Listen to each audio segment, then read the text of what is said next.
We're at the Monroe County Historic Society in Forsyth, and I thought this was pretty neat. I'm standing between two different train stations, one built in the 40s and one built in the 80s or 90s. The one on the left is the one built in the 40s, it's built of stone, but this is really cool. This was taken off a sawmill, donated here, and it operated until the 1980s, built by Frick Company in Waynesboro. And I'm, of course, not a train expert, but I have heard that name, or I've seen that design or that logo before. One of the things I thought was really exciting about this was this is original wood.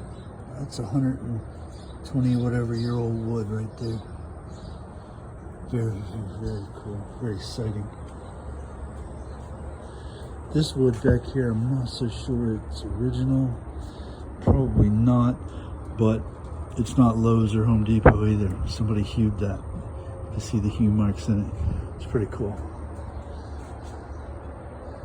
It's an old steam engine being used to pull cars filled with lumber, timber.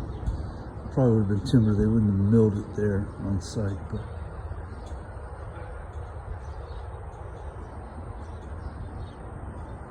pretty cool stuff.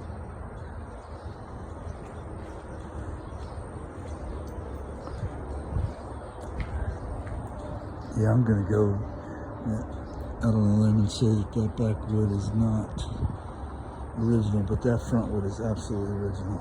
That is so cool. Axles, bases for all the boilers and all the other stuff that make up the engine. Of course, these things would have had some sort of belts around them, but I don't know what these ran on. I like trains, but I'm no expert. Anyway, cool stuff.